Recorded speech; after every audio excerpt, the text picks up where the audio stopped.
Hello everybody, this is Tim here again, here another movie review, this time for Beetlejuice, or aka Beetlejuice 2. Sorry about moving the phone around right there. My hands, sometimes they get a little shaky when I gotta prop them up on this thing I got them on. But Beetlejuice 2, or yeah, Beetlejuice is a sequel that has took a long ass time to get going. And if you know anything about the history of this film, you know that this has went through so many permutations. Like they had the idea for Beetlejuice goes Hawaiian at one point in the 90s that Burton was thought about making or whatever, which that does not sound like it would have worked. That sounds like something that would be like appropriate for like the animated kids show that they did, which I didn't mind it. It was a good show. It was definitely more of a neutered version of Beetlejuice, but it had a great opening theme song and worked for what it did, or for what it was. Beetlejuice, the original, I think is a masterpiece. Tim Burton as a director is one of my favorite directors because he just has such a visionary style. But at the same time, I will say I don't think he's like a master director or a master storyteller, I would say. I don't think he's on like the level of like Christopher Nolan in terms of story or anything like that. I think he's much more of a visual storyteller, and I think he's better at like creating fantastical worlds and stuff that really amplify his films. Like if you go back and watch the original Beetlejuice, like Pee-wee's Big Adventure, like even his early stuff like that, you'll see that the plots are not like megally intricate, like deep plots. They're just, the world is just so fantastic, and his vision is just like so good, so quirky and cool looking. That just really just like encapsulates the viewer and brings them into it. At least it does for me.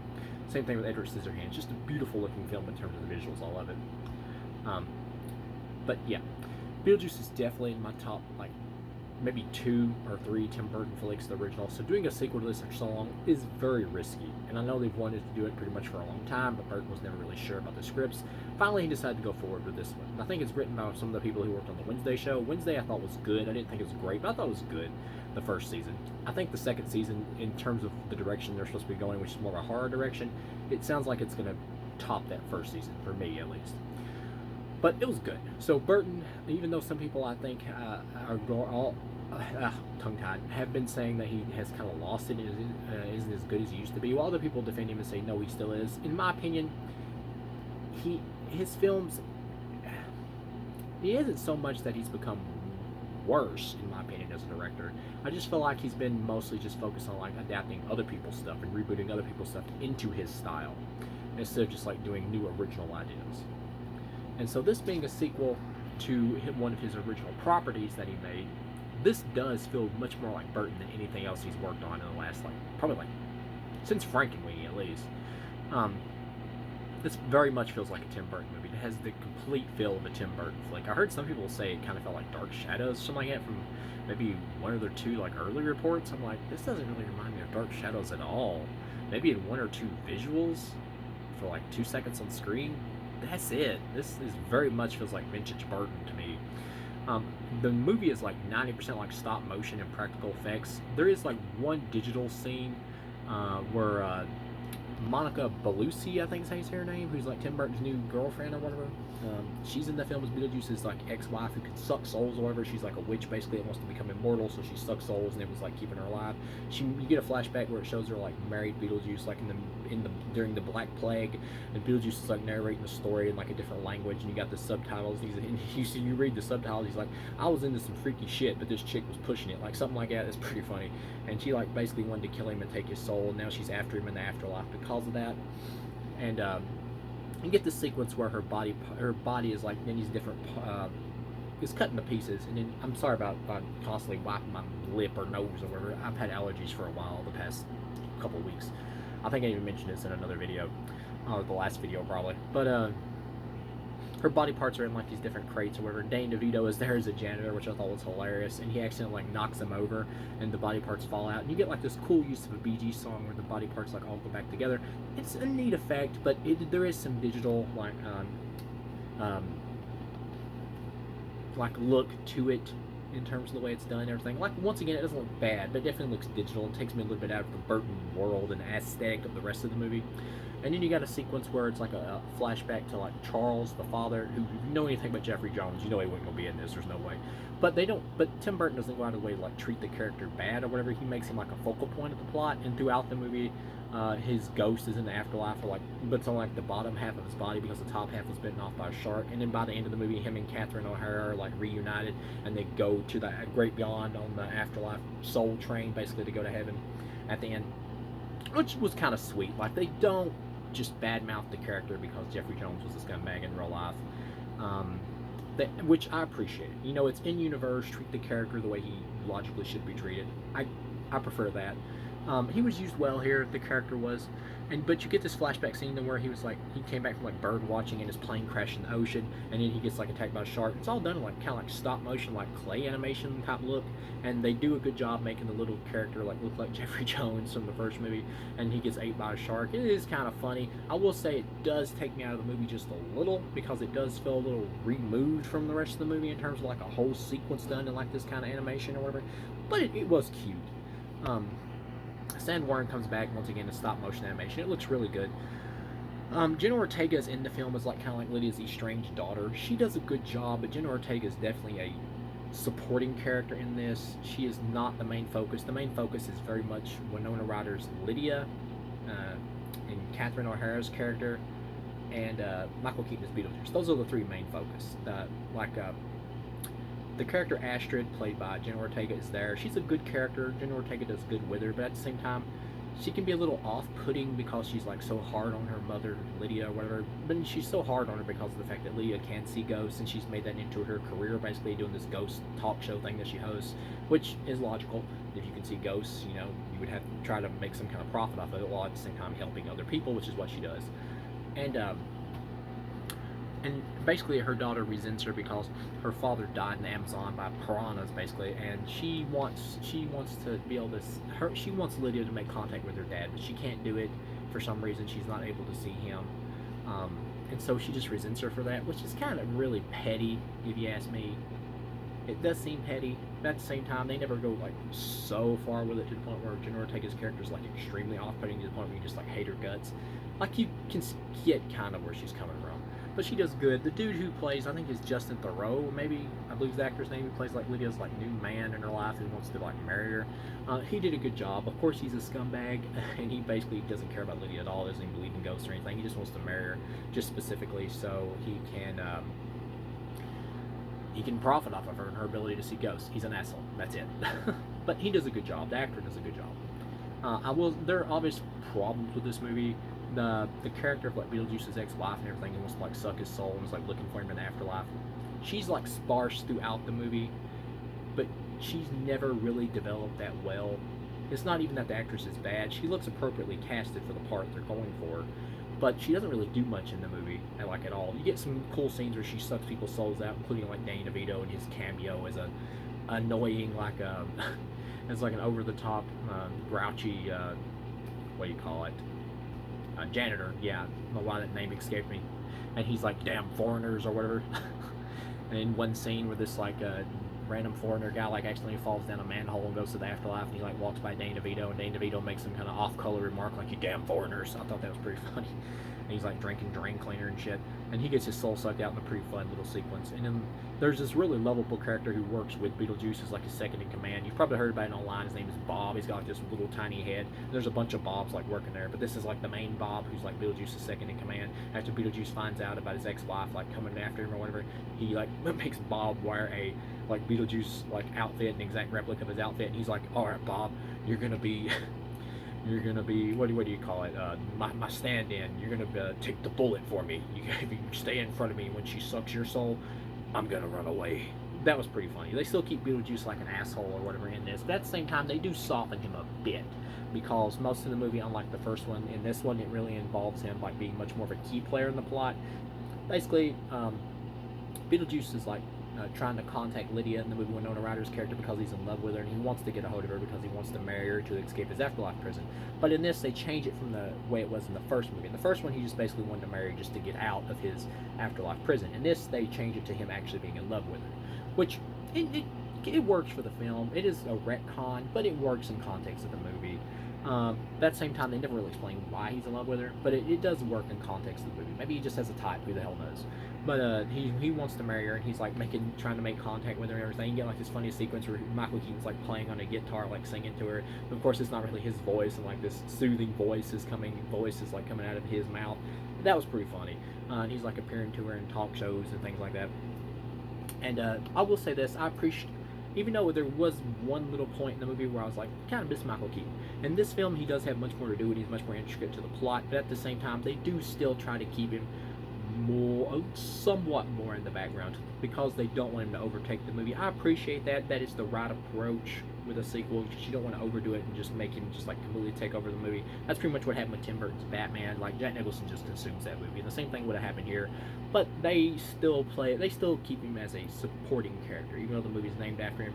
But he still has much more to do here. He's pretty much like the third main character in this flick, to me, in my opinion, or maybe even the second after Lydia's character, really, because he's more integral to the plot than Catherine O'Hara. But it felt like Catherine O'Hara got more to do in the first half. But once it becomes like all about, he's kind of sparsed out in the first half of the movie, but then through like the second half, it's like he's in like pretty much almost the whole movie. And there's this boy basically who's like sparks up like a relationship with Astrid, Jenna Ortega's character. And of course, you find out he's actually a ghost. And I like this twist. You can see it coming, but you find out he's a ghost, and he's actually like a serial killer who murdered his parents, and his parents are both dead ghosts in the house or whatever. And I'll say this about this film: this movie is much more of a comedy than the first one, because it doesn't have like the Maitland characters of Gina Davis and Alec Baldwin to ground it. So this one's much more comedic, because it's focused more on Beetlejuice and Lydia and Lydia's family. So it's much more comedic, and at times it does feel a bit like some of the characters go into character. Like Catherine O'Hara's character, like she's more like over the top, kind of like parody of herself from what she was in that first one, and it does feel like she becomes a character at certain points. Like she's got like these two snakes where she's like trying to contact Charles or whatever at his tombstone, and and she's trying to do like a ritual or whatever, but the snakes are actually venomous, and she didn't know they were, and they bite her and kill her, and so she winds up in afterlife and actually gets reunited with Charles. And it does end kind of sweet by the end of the movie, where she like walks off to him to go off with him to heaven. So if they do make a third one, they've pretty much just like written her character and Charles' character out. So the third one, if it does get made, would just focus on Beetlejuice, Lydia, and Astrid, assuming if Jenna Ortega, yeah, she would obviously be back. So it'd just be like those three probably. But yeah, it is much more comedic, but at the same time, it has much more like dark comedic in this one than it was in the first one. When Beetlejuice has got like Winona Ryder and her new man or whatever, and he's like got him in like this thing where he's acting like a therapist, and he's acting like it's couples therapy. And Michael Keaton is great in this. He steals the movie. He's the best aspect of the movie. My other favorite part of this flick was William Dafoe. He's this action star who died and is like got a job as a cop in the afterlife, and he just like keeps making like these action movie poses, and he's like, I always did my own stunts no matter how hard they was or whatever. He's like, always go hard or whatever. That shit was funny. And he actually like used the real grenade in the action movie he was doing, and it blew up and killed him. That was pretty funny. And he all through the movie he's like tracking these action movie poses and shit. I thought that was hilarious. The character Bob, yeah, he gets killed in the movie, gets his soul sucked, and I really felt sorry for Bob. And in the credits when the movie's over, they do like this little cute thing where they go like they show a picture of the Bob character and have like "Rest in Peace, Bob" underneath it. That was cute. That was funny. If they do make a third one, I hope Bob comes back somehow. Or at least they got like an in joke where his like painting is on the wall and it says like "Rest in Peace, Bob" at the beginning. You were my number one man or something with Beetlejuice in there. Because Beetlejuice has this job where he's like working in the afterlife. And you get some humorous lines where he's talking to this dude or whatever on the phone. He's like Beetlejuice has his own business in the afterlife, which is funny. And he's talking to this dude on the phone, and the dude's like, recently died, and my wife has like already moved on to some other guy or whatever. And Michael Keaton like, tell him I'll kill the new man and I'll possess the wife, or all like all sorts of crazy shit. And it was really funny the way he played it. Of course, Beetlejuice wants to marry Winona Ryder's character again. In the deal you've pretty much seen in a trailer, he's going to help her rescue her daughter from the afterlife, where this serial killer's ghost, or whatever, this young boy's ghost, who's a murderer, has taken her because he wants to basically trade Astrid's soul for his own so he can return back to the living world. And yeah, like the whole like rules of what you can do in the afterlife and can't do is kind of fuzzy, but it's part of the joke of this world that Burton created, where everything's, you know, like a bureaucracy and everything. And they do just kind of write the Maitland characters out with this whole line of like they found a loophole just to go to the afterlife. it's pretty much like one drop line you get in the movie. But it works because there's really nothing more to do with those characters. And if you're going to do a sequel, you would have to focus more on Beetlejuice and Lydia because those are pretty much become the standout of the franchise, thanks to like the animated show and the musical and everything. There was no place for the Maitland characters in this story. There would have been no reason to bring them back. Not for this story, but so you get like this really hilarious scene where the dude who is like trying to get rid of, trying to trade Astrid for himself so he can come back to life. He thinks he's getting away or whatever, and he's getting his like passport stamped to like go back to the living world. And you think he's getting ready to get away because Winona Ryder and everybody are like, "No, stop!" And he thinks he's getting ready to get away, and he's like, "Too late! I got my passport stamped or whatever." And then you look down, and Beetlejuice is stamped on it to like send him to hell or whatever. And Beetlejuice is like, "Too late! You're fucked!" And the ground opens up, and he like goes straight to hell. That was really funny, hilarious use of the F word right there. Another thing is at the end, Beetlejuice does say the F word again when he's in a church, and his like ex-wife shows up or whatever, and he says the F word, and they bleep it out. That little bleep kind of takes me out of it. But at the same time, it was still funny. You get like this huge musical number sequence at the end with Michael Keaton, like is when he's having his wedding with Winona Ryder's Lydia character, and she's got her red dress on again, and you get like this huge musical number sequence. I forgot the name of the song, but it's a great sequence where everybody's like singing in and everything. It's basically trying to outdo and trying to be a companion piece to the Deo scene in the original. It is much bigger and more bombastic or whatever than the one from the original film. But it isn't as the song itself is not as charming as the Deo song, but it's still really good. This was a great sequence and probably the highlight of the movie for me. You get to the end, and of course, Beetlejuice takes like this truth serum and injects Lydia's man with it to show her that he's an asshole and everything, and he's been lying about everything. He just wants to exploit her. And so after that, he like gives her basically like a boxing glove on her hand, and she punches him in the face, and he like flies backwards. And Beetlejuice's ex-wife shows up, and you get like this other funny sequence where Michael Keaton like pulls off the character's name is like Roy, I believe. Pulls off Lydia's man's or whatever shirt, and underneath it he's got another shirt on that says "I Heart Dolores," and he's like, "Oh, this is your new man. He loves you, Dolores." And like a sandworm comes in, and Michael Keaton's there with like a matador, like red cape or whatever, and he leads it to where it like goes down on both of them and like takes them down to like Saturn or whatever. And so they basically just get rode out at the end like that, just get both taken care of. The character Roy, I felt like the boyfriend or whatever of Lydia, who's trying to marry her, I felt like he pretty much had a completed arc, but the Dolores character, she's underutilized and she never really gets much development. You get to the end, and of course Beetlejuice is getting ready to get married, and you think it's pretty much going to go through, but then this is where it does feel like they just kind of threw something in here just to get out of this situation. Calls her daughter Astrid, like reads the handbook really quick to find a loophole, and finds out Beetlejuice actually like violated something or whatever. I forgot exactly what it was. It does feel thrown in at the last second. Sorry. Sorry about that cough that just hit me right there. Once again, I do have allergies. Sorry. But yeah, it does feel thrown in at the last second. It causes Beetlejuice to like inflate, and he blows up, and his face like falls down on the church floor, and the camera zooms in on him, and he's like, "I should have got married in Vegas," and he just pops away. And then basically you get like this ending sequence where they say goodbye to Catherine O'Hara's character and everything, and you think everything's going to be alright, and you get like this scene where you think it's like a shot of like a montage of the future where Jenna Ortega's character is like getting married to this boy and everything, and she's getting ready to have a baby, and Winona Ryder's on the other side of the glass like smiling, and her baby that comes out is like this Beetlejuice looking baby. He's like this deformed little freak looking thing, and he's like climbing on the ceiling and everything, chasing a fly, and then Winona Ryder's like freaking out, and all at once she wakes up in bed, and she's like, "Huh, huh." And then behind her, like Michael Keaton's Beetlejuice raises up, and he's like, "Oh, what a nightmare," and then she's like, "Huh." Freaks out again, and she wakes up again.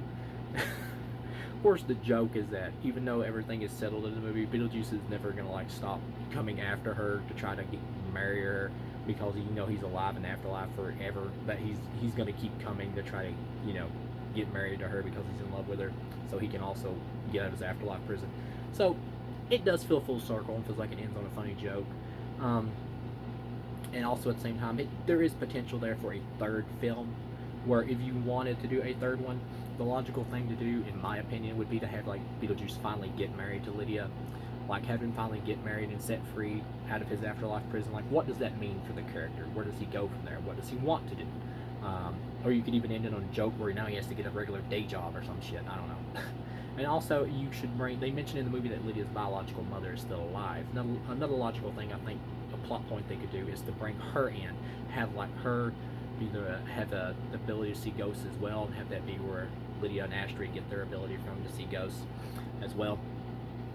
And maybe you could even have it to like where she left and ran off from the family because of the fact that she was being haunted by a demon or something, or some type of creature as well herself, and she comes to Lydia for help or something, and then Lydia has to like call on Beetlejuice for help again to get her out of it, to help save her mom. And then of course you get the whole thing where if he helps her, she'll have to marry him, and then at the end have him actually get married, have Beetlejuice actually set free, have that be the ending twist, that he actually does get set free, and what that means for the character. That way it comes full circle, in my opinion, as a trilogy. But yeah, overall from 1 to 4, I give this a 4 out of 4. It is a bit more over the top and more comedic than the first one. At the same time, it is edgy comedy, and it is gory. Like we get to seeing where Winona Ryder actually has Beetlejuice makes her have like a little Beetlejuice baby, and it's like crawling and biting her leg and shit, and crawling around the room. That was funny as well. But yeah, this is an awesome sequel. This was a 4 out of 4 for me, just for being so much fun. It's not on level of the first one because it has some plots going on that aren't as that don't culminate together as much, and it also feels like it has too much going on in the first half, to the point where it feels like it could be streamlined. But at the same time, it's so much fun that you just overlook things. Like when it comes to a comedy, and this film is a comedy, it's like a dark comedy. When it comes to a comedy, when you're having fun and when you're laughing, it overtakes those problems. They're not as bad when you're being entertained. So yeah, overall, this is a 4 out of 4. It's not as tightly written as the first film in terms of plot, but I would actually say it's probably more fun than that first film. But it isn't as tightly written. The first film has a better balance between seriousness and comedy, whereas this one is just mostly a comedy. And it works as that. But like I said, the first one has a better balance, and it has more of a grounded feel for what it's going for than this one. But I do think this one's more inherently fun because of the fact it goes more for comedy. So thank you guys for watching, and I'll see you again.